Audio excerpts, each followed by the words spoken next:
just want to tell you a little bit. They're going to explain our 0 to 3 program that we have at Washington. Our 3 to 5 program is, we have 160 children. I know many of you have really helped support us, and we do appreciate that. We have full-day programs, we have half-day programs. At this time, we only have about 25 more spots for the fall. We do screenings in order to be in our program. You have to go through the screening. The state of Illinois requires, you know, just a lot of guidelines. They have a lot of guidelines for us. We are part of the early learning standards. Children go through pre and post testing. And so we have a sign out front that says, you know, learning is child's play. And that's exactly the atmosphere that we want for our children, is that they think they're playing, but we know they're learning. And teachers and supported staff are behind the scenes and really getting those children on the right track and following those early learning standards. Our 0 to 3 program, they have about 75 kids that they support, families that they support, and so they're going to tell you a little bit about their program in detail. All right, my name is Laurie Schneck, and I have been with the district for about 10 years, and I've been doing parent ed for about 6 of those years. So you can direct your attention, if you don't mind, up here. We've got a few slides. We're going to go through them pretty quick. We don't want to keep you too long, but we're just going to give you a brief overview of what it is that we do with our Birth to 3 program. And those are just our names that we've already talked about. We don't need to go through that again. All right. We are a free Birth to 3 program, so all that means is there is no charge whatsoever to the families that we work with. We are housed in the preschool building with the 3 to 5 program. We have an office that also doubles as a playroom, so we have kids and parents come and do playgroups with us and things like that. But we service kids that are up to 3 years old. Once they hit 3, they enter our preschool program. So we will see moms when they are pregnant and do prenatal visits all the way up until that child reaches the preschool age.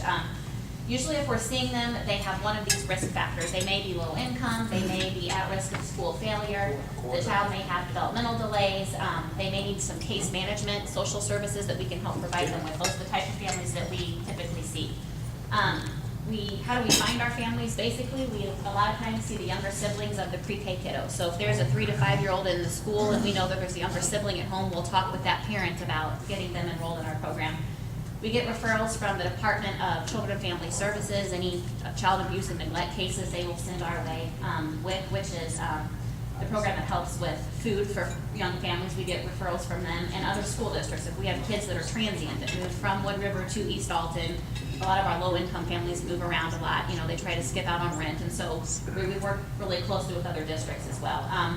Word of mouth, because we've been around so long, a lot of our families will tell their neighbors, hey, you know, Laurie comes out to my house and helps me with the kids and does, you know, helps me with social services and whatnot. Maybe that's something you'd be interested in. So a lot of times our families will refer friends and neighbors and family members. You may see us sometimes driving along. We go out into the community and look for homes that have little Pikes equipment or just play stuff in the yard. We'll get out, we'll knock on the door, and we'll tell them who we are and what we do. We hit target neighborhoods, you know, those neighborhoods that look like they may have some of those risk factors. A lot of times we'll hit the housing communities, things like that. So that's a lot of times we'll just knock on doors, cold knock on a door and tell them what we can offer their family. The main crust of our program are the home visits. We actually leave our preschool building with a bag full of toys and other resources and go to the home of that family to do a home visit with the parent and the child.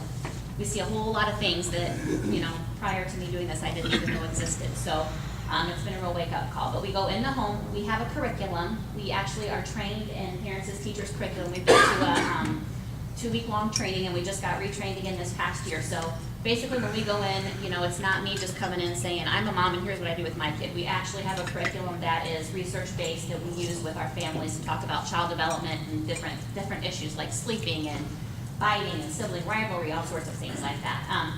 We see them every other week. If they're in the middle of some kind of major trauma, we will go in more often. You know, if they're in jeopardy of losing housing, something like that, we will see them more often.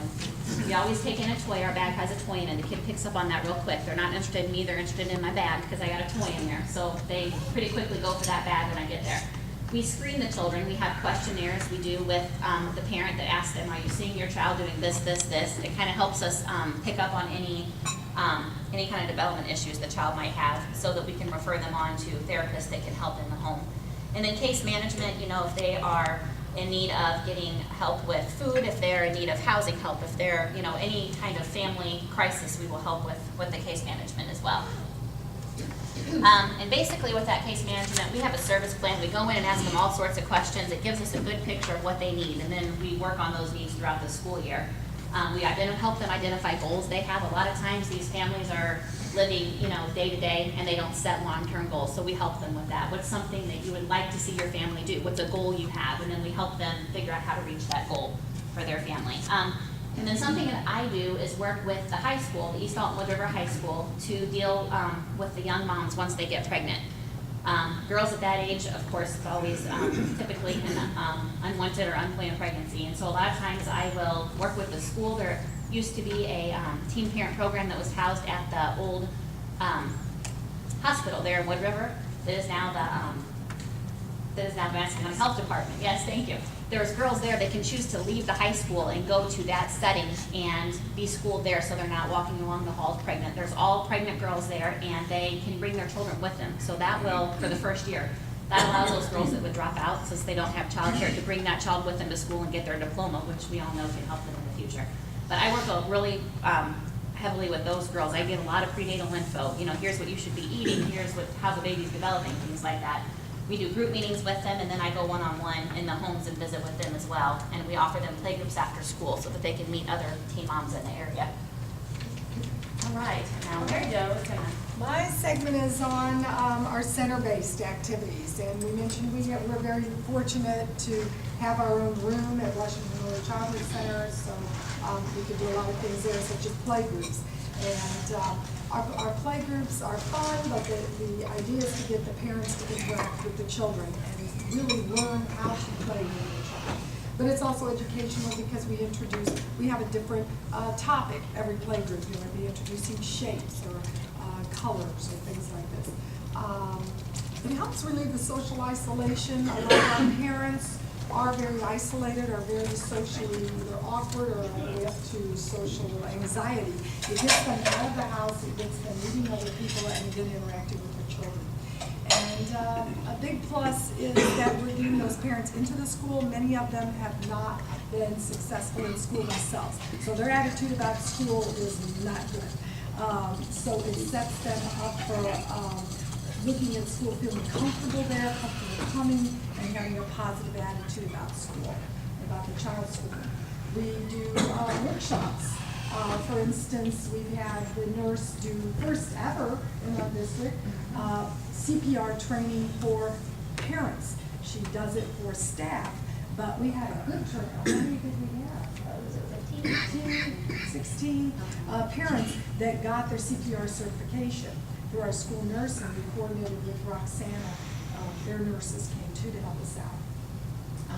So we do a variety of those kinds of things. And we also, as I mentioned with Roxana, we coordinate with Roxana and Wood River school districts to offer various workshops and invite parents to each, so we can offer more. And then field trips, most of our field trips are local, but we're very lucky now. Last year, we just got a bus available with seat belts, because with the little ones, we have to have car seats, that we're able to take them on field trips. Places that might be simple to us, everybody takes their kid to the zoo, but, kids have never been to the zoo. So things like that we can expose them to through our center-based activities. And the parents as well. And it's free. Everything that we offer, again, is free. It's all paid for through the state of Illinois.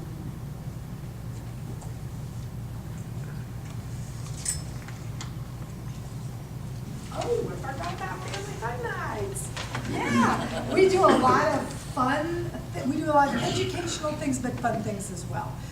We had our first ever daddy-daughter dance, which was very, very touching to see these dads coming in, interacting with their daughters.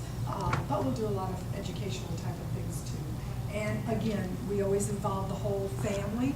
So even though we're birth to 3 program, the preschoolers or any older siblings are invited to. and it's free for them, so we usually provide a meal and have an activity at school. Our room also provides a very large resource center for the families, what's indicated up there. But we also put together a newsletter every month and send home to parents, even in our 3 to 5 program. We send them home. We always have all of our events listed. We have any community resources, and we also include some child development information for parents every month. When we attend a lot of our meetings and things, we will pick up information on housing or other issues and community events, job fairs, things like that, and we always send those out to the entire building as well as our families. We also have a large referral network, and depending on the needs of the family, which vary, we can go to any of these organizations that we have listed, or we also go to a monthly meeting called Community Collaboration. It is held up in Alton, but it reaches the entire surrounding area of all social service agencies that want to participate. And we also, they also present informational meetings to these monthly meetings for us. Well, we always come back with information from some organization, and we can use those to pass on to our families.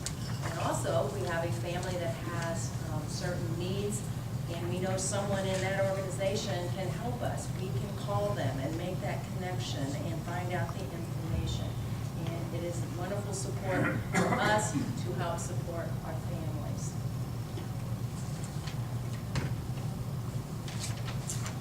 District 13 has also been a big help to us and a big support. Whenever we need something for a family, such as a bed, or a stove, or furniture, or clothing, we just put it out in our all-district email, and 9 times out of 10, somebody will email us back and say, I have it, I'll be glad to donate it. And so they have been a wonderful support for us. One of the big things that we do every year is our Christmas assistance program. And to our knowledge, no other district around the area does that. This past Christmas, we were able to help 82 children in our birth to 3 families. The East Alton Fire Department helped us serve 15 families. The VFW donated a lot of toys. We were able to serve 54 children. And we had gently used toys donated, and we were able to help 31 families. Now, you also helped us provide Christmas assistance for 2 children that we work with too. So we really, really appreciate your support and assistance this past Christmas. And thanks to Chris and Sandy, who were our contacts through that. And we really do. We greatly appreciate your support.